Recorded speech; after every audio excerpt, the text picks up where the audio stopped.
Why would I do a CD called Confessions of a Muslim Comedian?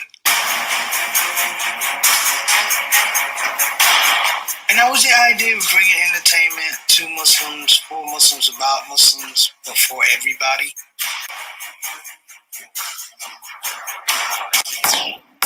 I got Dean in my life. Who is Dean? What you been around here? You know how Muslims get you all hyped up?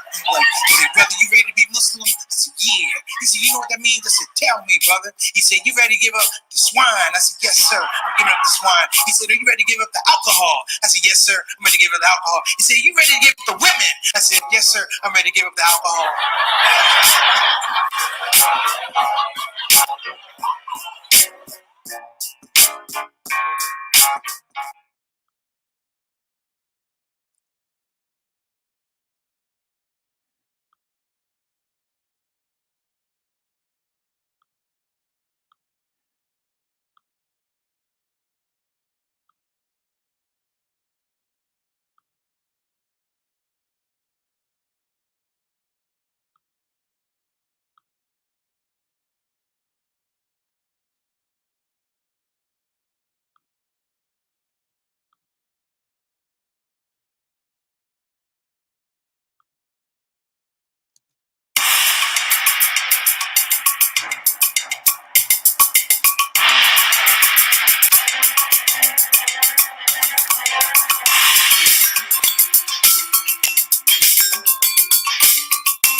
Assalamu alaikum wa rahmatullahi wa barakatuh, everybody.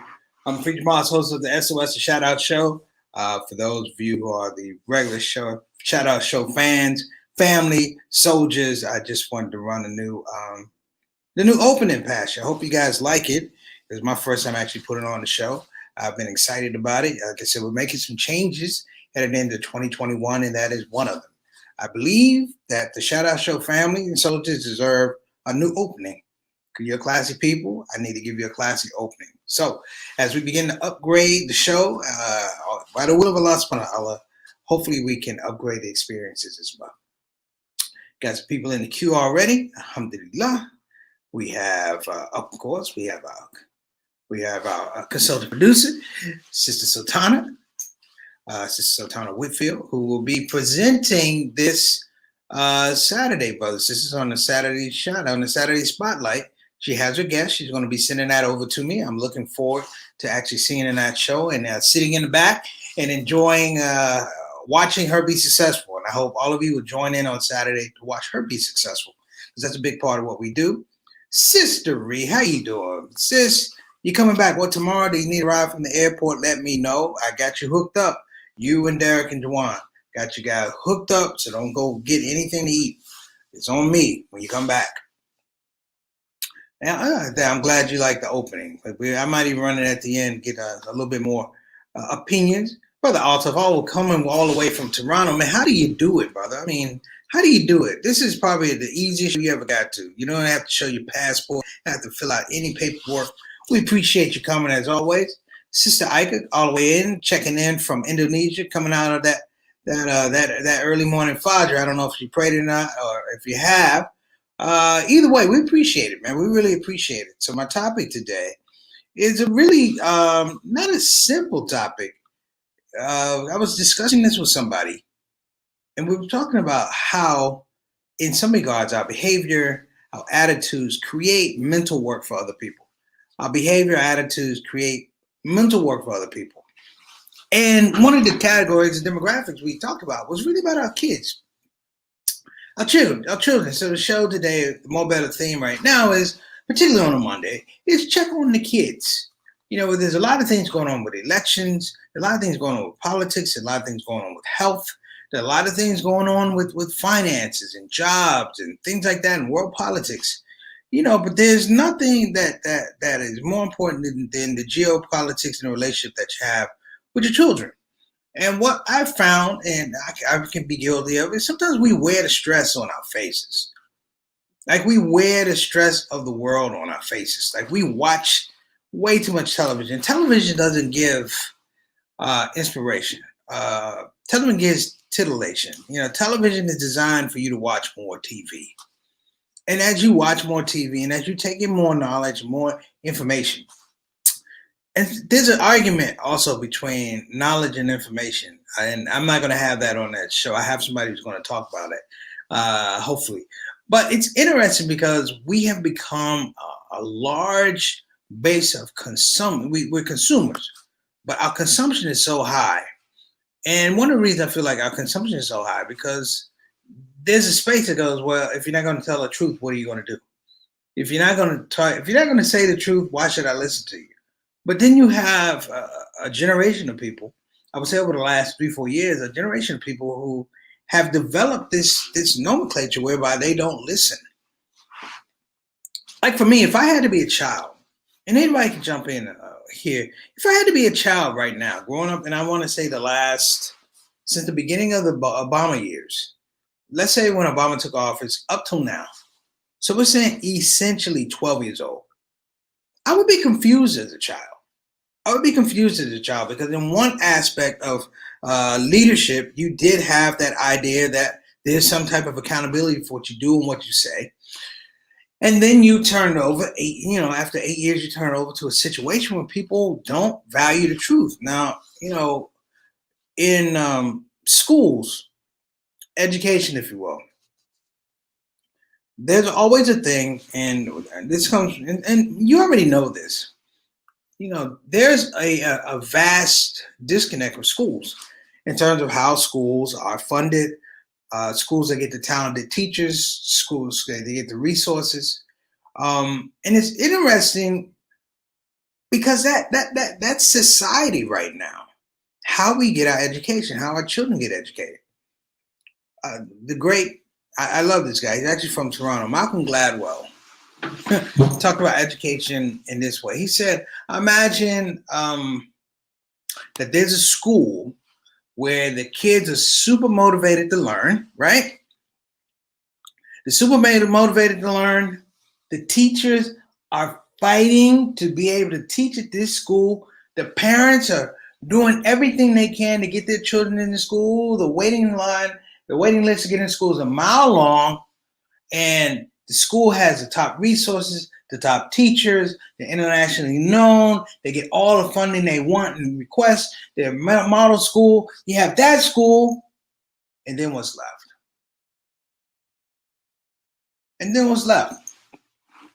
And in that space, it's like, well, why shouldn't all the schools be framed like that?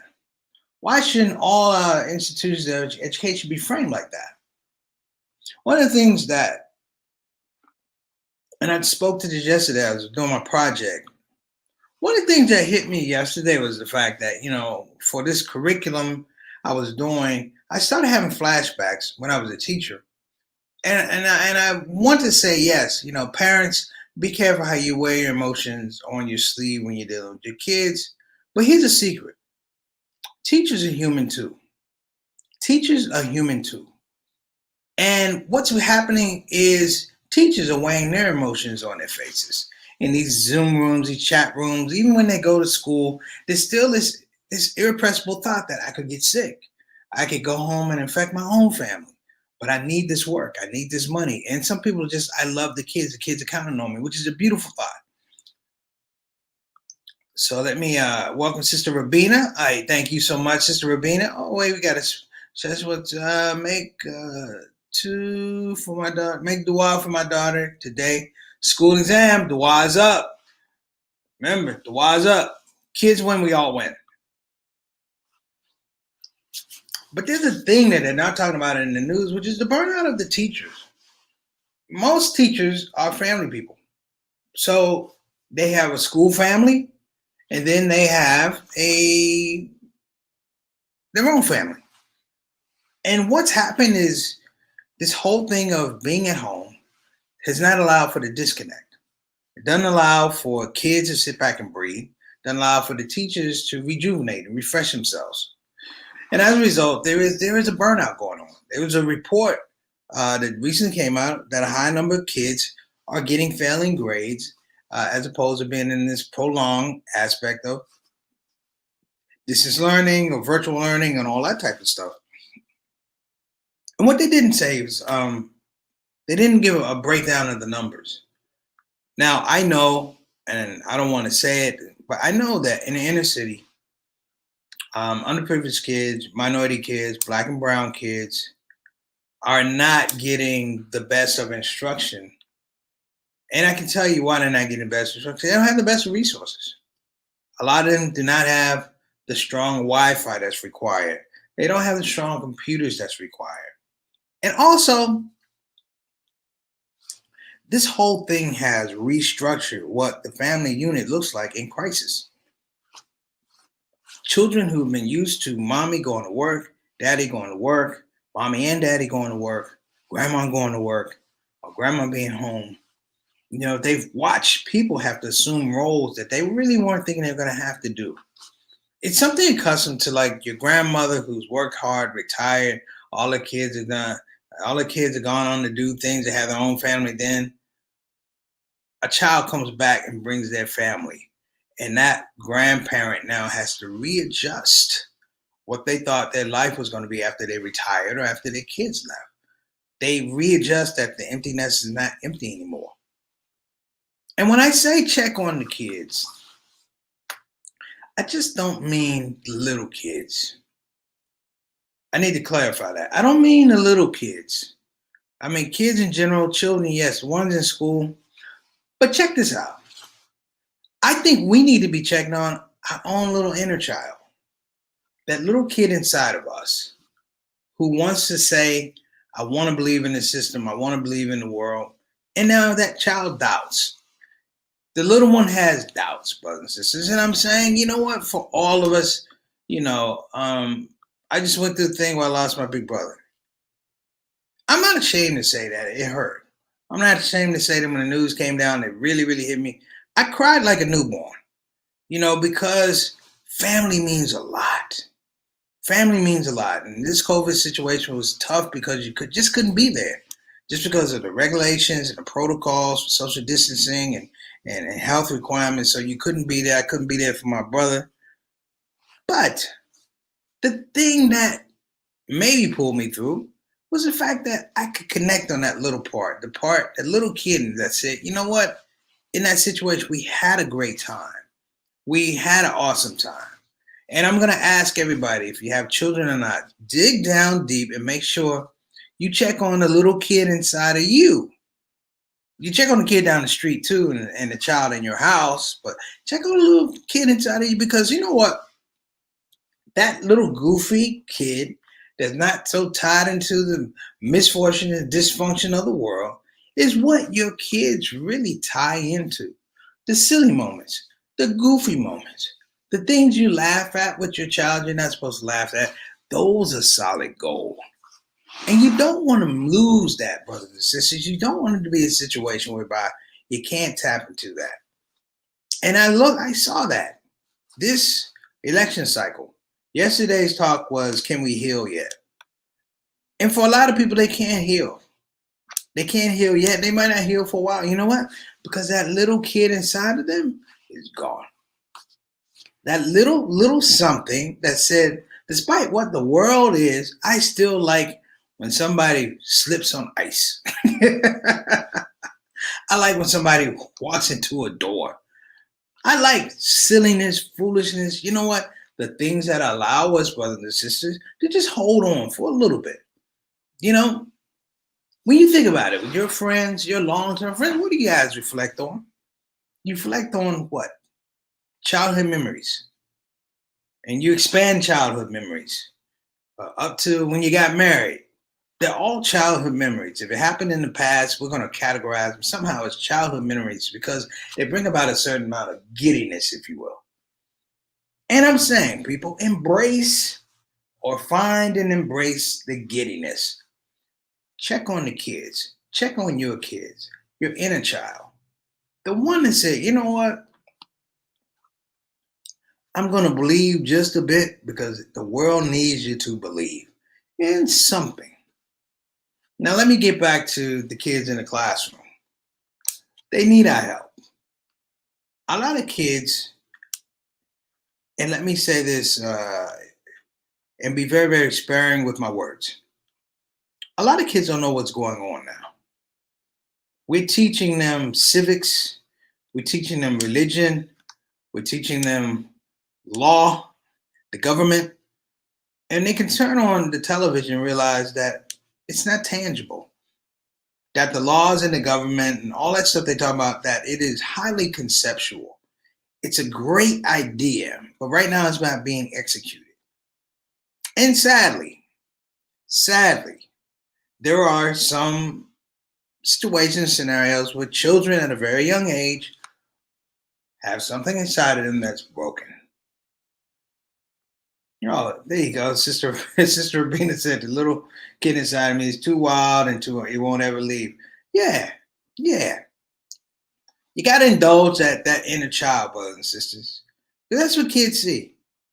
Yeah, man. Yeah, like I showed a video on what was that? Was it Saturday or Friday? Friday Funnies. Michael Jr. And he talked about how people talk to babies. How goofy you go, oh, look at the baby. Why do we do that? Children, cute little children make us act like what? Little children. When a child comes to you and says they have a boo-boo, you don't sit there and run through a whole medical evaluation, do you? Where's the boo-boo? Sometimes that simplicity, sometimes that directness of a child, that a child goes, this is the only language I know. You must pay attention to me, is a reminder. It's a reminder of all the other languages sometimes that we forget. Language of compassion, the language of mercy, language of gratitude. You know, and some people just forget. You know, I recently had to tape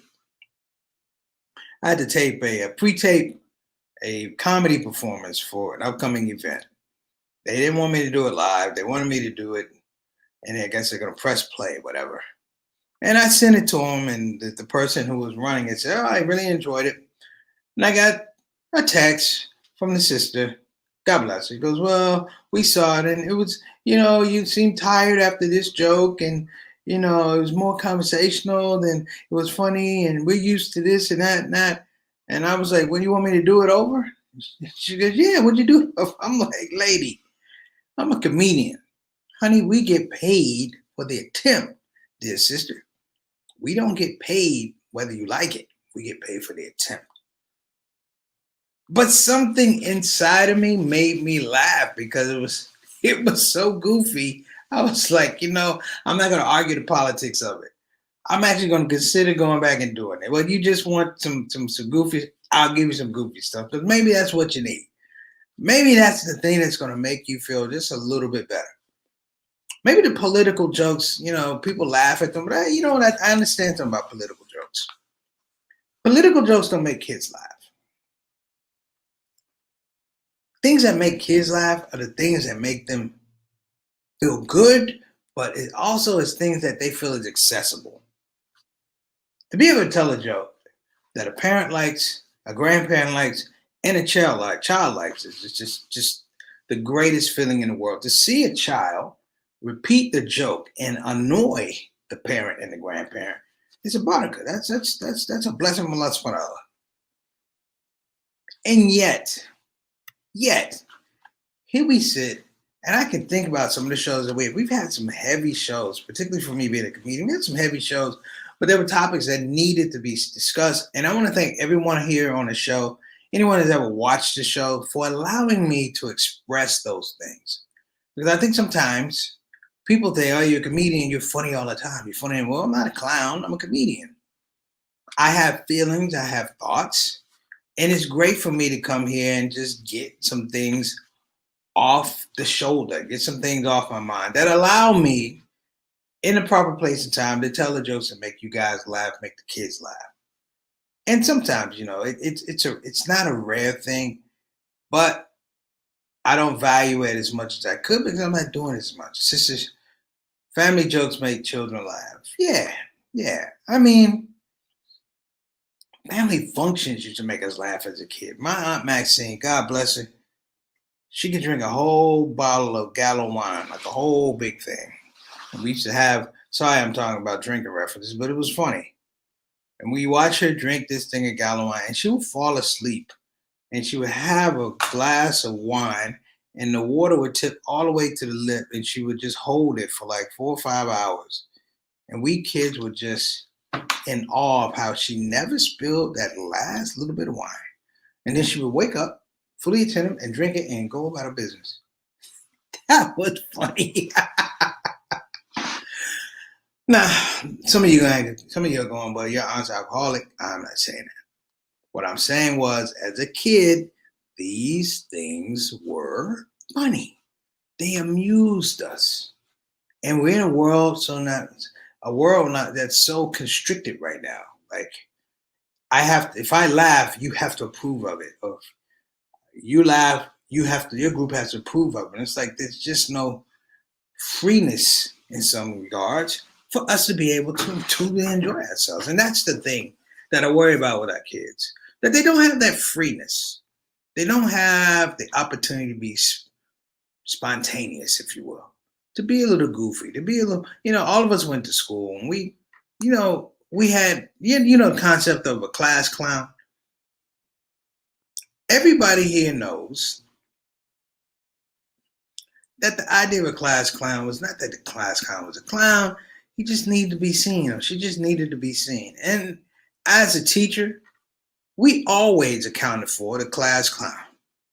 And sometimes we leaned on the class clown to talk to the kids. A way that we couldn't talk to the kids. To keep the room loose. To keep the kids relaxed. There was a kid named Fontaine Shepard that I had in my first year of teaching. He's a funny guy. Fontaine Shepard. And Fontaine would make jokes from the time he got to school to the time he left. He would joan on a teacher. I'll never forget it. Brothers and sisters, I'm not proud of it, but my first year teaching, I was broke as the Ten Commandments. And I had to get some shirts. And I ran into this brother, Latino brother, and he was selling shirts out of the back of a car. He's like, "You need shirts?" I said, "Yeah." I don't know how it worked out. But this brother had a van full of shirts. And the problem was, he had my size, but the shirts were all one color. They were all white. They were like the whitest shirts in the world, brothers and sisters. And he was like, "You want a shirt?" I was like, "Yeah." And I was like, and I was greedy. I was like, "How many shirts?" He was like, $3 a shirt. I'm like, "Dude, give me 10." And I got the shirts, and they were white. I'm like, if they were any whiter, they could stop a war. They were like truce shirts. You know what I'm saying? Somebody called a truce. And I walked in with my little tie and my little kufi, and I heard from the back, "Damn, they done gave us a freedom rider for a teacher."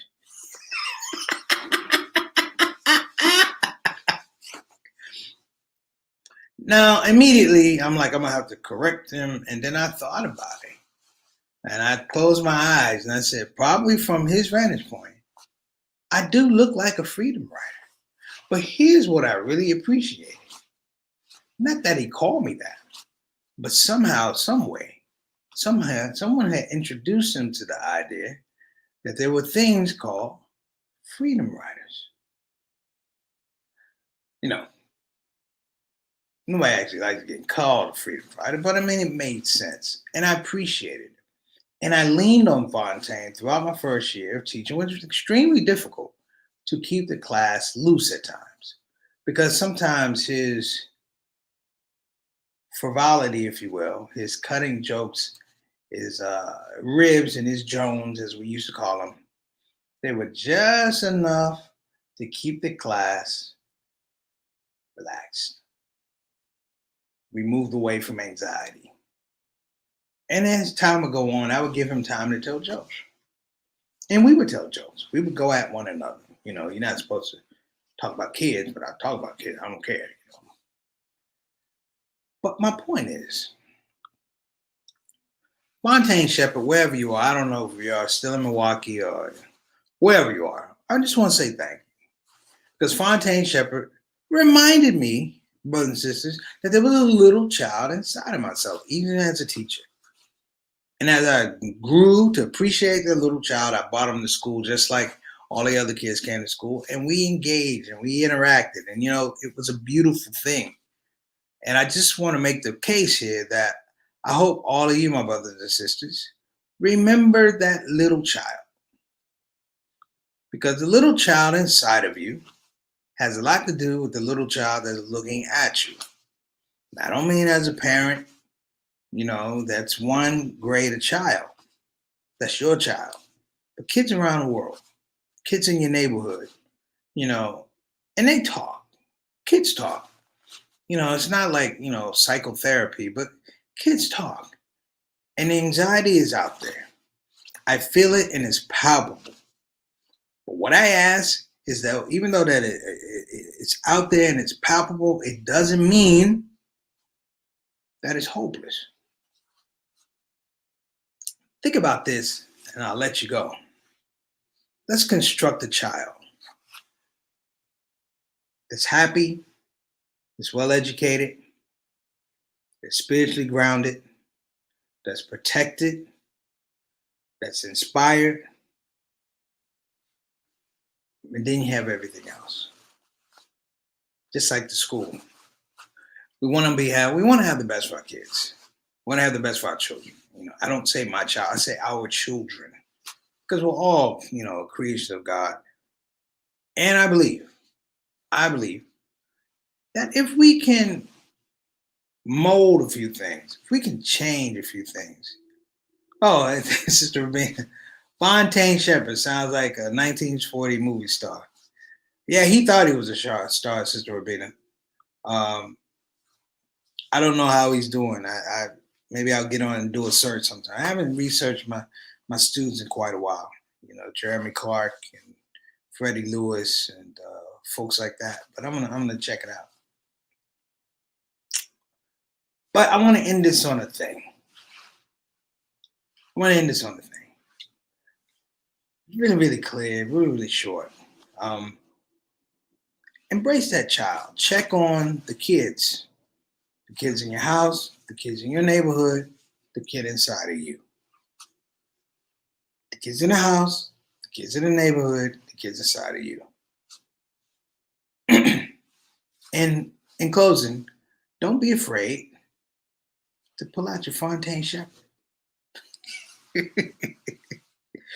That's it for me today, brothers and sisters. God bless you and have an amazing day. Thank you for tuning in on More Better Mondays. I like to say we have more better days coming. At the top of the week, if I can have a good top of the week, inshallah, we're going to have an amazing week. Don't forget, Sister Sultana, I need to find out who that guest is. You're killing us. We want to know who the guest is, sister. So make sure you bring it on. Other than that, everybody, please engage the things that make you happy. Espouse the things that you believe in. And you know what? Hug that little kid inside of you. I'm out. God bless. Take care of yourselves. And I will see you sooner than later, inshallah. Assalamu alaikum wa rahmatullahi wa barakatuh.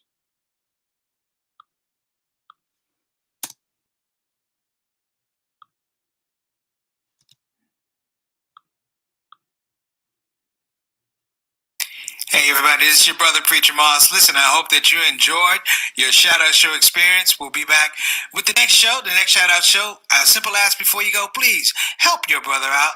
Click that subscribe button, click that notify button, and I'll see you again on this side of the microphone. You probably wonder what that smell is. That's me. I smell good. And the reason I smell good is because I use oils from Tarifa Tar. So I'm not saying you can't smell good. I'm not even saying you stink. I'm saying you have the opportunity to smell exquisite. Check out tarifatar.com for some of the best oils and scents in town.